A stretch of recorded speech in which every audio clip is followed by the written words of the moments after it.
I just got back from the 2012 Skyhoundz World K10 Disc Championships with Davey Whippet, and I did fairly well. I got 2 world records and 2 world championships, and I also finished second in pairs distance and accuracy with my friend Devin and his dog Nami Sue.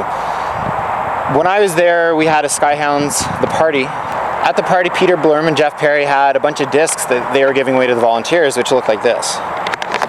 So these green Hyperflite K10 discs. They actually don't make these anymore. These are discontinued, and the reason being they're just very brittle. So they don't really bend very much. This is the standard Hyperflite comp standard. You can see it's much more flexible. And me being a disc nerd, I really wanted to get one of these, except I didn't volunteer at the event. I was just there competing. So I talked to Peter and Jeff later on in the party after everyone had left. We had had a few beer and ended up getting a bunch of these. So I got 10 of the purple and 2 of the green. And I told them if they gave me a bunch that I would go home, make a video throwing and see how they fly, basically. What's nice about these is they're very stiff. So for distance throwing, I really want a disc that's going to be quite stiff. I don't want it to bend too much when I'm throwing it. And these discs are pretty stiff. So I've never actually thrown these ones before. I have thrown these, but today I'm just going to be throwing the green and the purple. So I have 12 discs. I'm going to throw 12 throws. Like I said, first time I've ever thrown them. We'll see how they go. I have 3 cones down the field at 100 yards or 300 feet, and I'm hoping I can get there with some of these. So yeah, we'll enjoy. So we'll see if I can track these. My lovely camera lady can track them, and I'll let you know how far they go. And like I said, I'm hoping 100 yards or 300 feet. They're a little warped, but should still fly okay.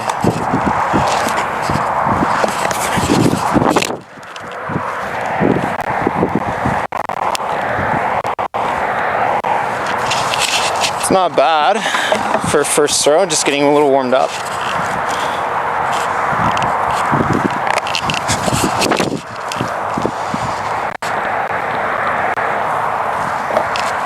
Doesn't really move at all. Put some more power into it.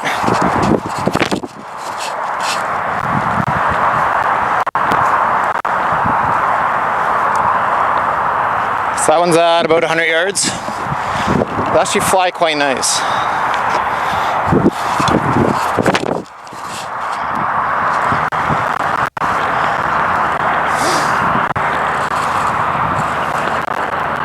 So that one's 98 yards probably. So a little bit of tailwind behind me. Just trying to throw a little bit of hyzer edge, let it flip up. Like I said, these are all quite warped, but can't really bend them back into place.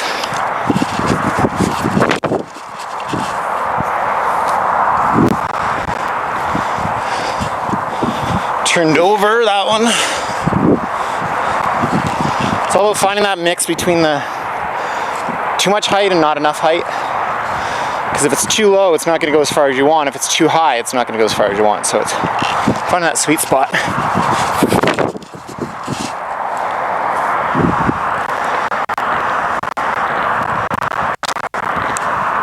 That one's really, that's like 110 probably. That was a really nice one. And again too, with these, I'm never really throwing them in the field for fun with somebody. Right, the whole purpose of throwing these ones is for Davey to catch them. So whenever I'm throwing dog discs, it's not just, trying to find out how far I can throw it, it's with good height, how far can I throw it, because Davey has to get there. So it's not like a golf disc distance throw where you're just throwing it as far as you can. Right, I have to think about Davey.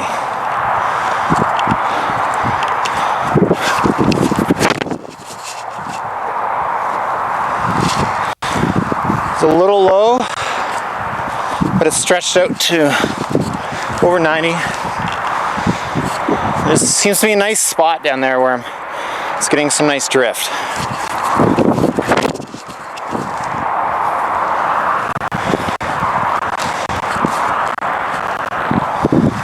It's a bunch over 90.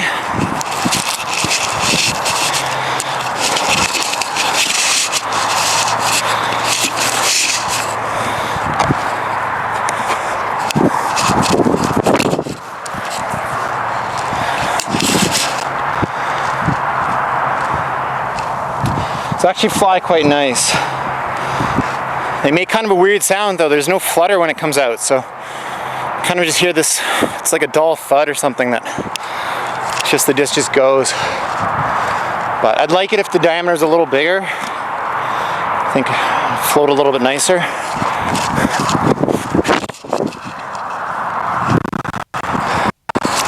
It's turning too much. A little too much turn. All right, the last two. And really, whenever you're practicing throwing distance with dog discs, what you really want to be aware of is you want to adjust each time. So when I'm throwing, I know that with these discs, I have to throw hyzer because they're going to flip. So if my first one is too much hyzer, not enough hyzer, the next throw, I adjust accordingly.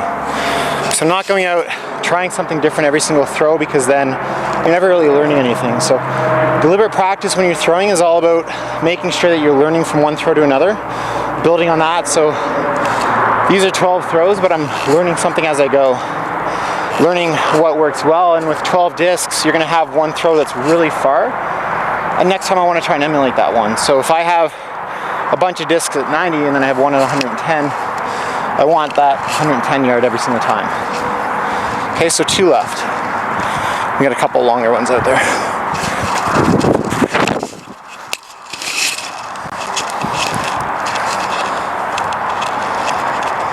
It's just a couple yards short of 100. So these ones I find I need to put a little bit more height on them. They like to go low, I'm finding. And when they go low, they're just flipping on me. And they're not getting that nice glide that I want, so.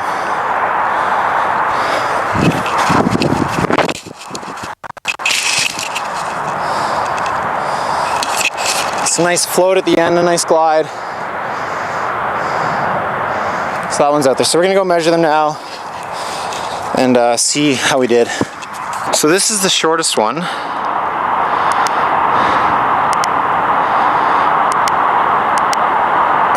So that's 7 yards. This one's out here are all further than the white ones.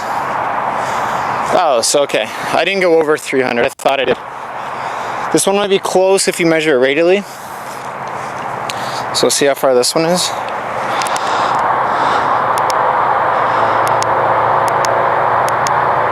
Oh, that's close. That's 99 yards. And then the other ones are all in the 90s, like 90 to 98 probably. So not bad. A little bit of wind. First time throwing these. Longest is 297 yards, 97 feet, sorry, 297 feet. So Jeff and Peter, pretty good discs. I'd recommend them for distance for sure, but you don't make them anymore, unfortunately, and well, they break pretty easily, I guess, if a dog ever got a hold of it. So wonder how fragile they are actually. See how we can see what a dog would do to these. So they're not bad, but yeah, you can hear that. A dog would definitely break through that in a bite. But anyway, thanks for the discs, Peter and Jeff, and thanks again for organizing such a great Worlds, and I'll see you guys next year.